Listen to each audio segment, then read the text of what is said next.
ឡូសួស្តីអ្នកនរគ្នាថ្ងៃនេះខ្ញុំមកថតកម្មវិធីក្រៅឆាករឿងស្នេហ៍ក្បែរបងភាគចាប់ហើយចាប់ថ្ងៃហ្នឹងចាប់អីបន្ទួមួយនៅមិនចាប់មួយនៅកំពង់ចាមហើយមួយនឹងងាប់បាត់ទេមួយនៅលំហល់មិនទាន់ងាប់ណាអត់ចាប់ក៏ចិត្តចាប់ហ្នឹងគ្នានៅភាគទៀតចាប់ហ្នឹងនៅតួយ៉ាងកំពុងតែសមប្រូថតរឿងចាំមិនទៅតួអត់ជុំគ្នាផងតួមួយទៅពេញមួយទៅបាត់ដំបងមួយទៅតួយ៉ាងបានថតចាប់ដោយសារតួរៀនហើយណាមួយតួមួយទៀតក៏ដែតនេះអ្នកដែតអ្នករៀននេះអីចឹង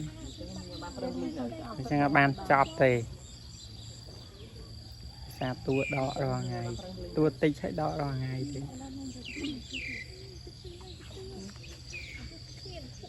ឡូប្រូ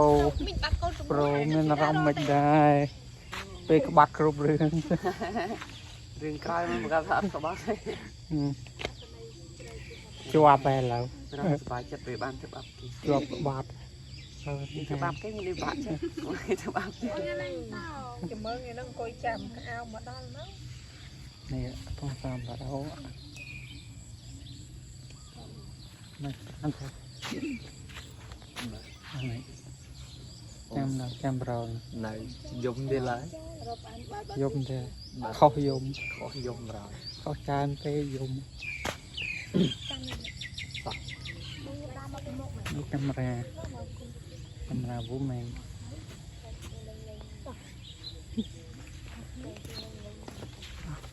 ចាំមកហើយយើងចូលជិះថត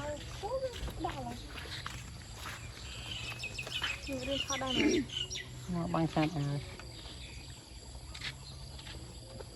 យើងស្រឡាញ់គ្នាចោលទៅស្រឡាញ់គ្នាទៅណាស្រ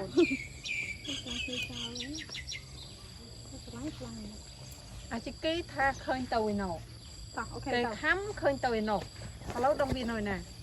ជន់ទី3នេះជន់ទី3នេះមករាងចាំខ្ញុំ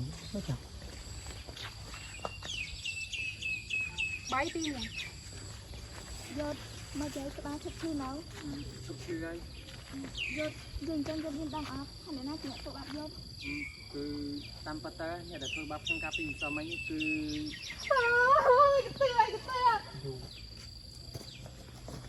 ពីអ្នកនោះទៅដើរតាមតែគ្នាហើយនៅគ្នាហើយមានต้องเขาជួតតា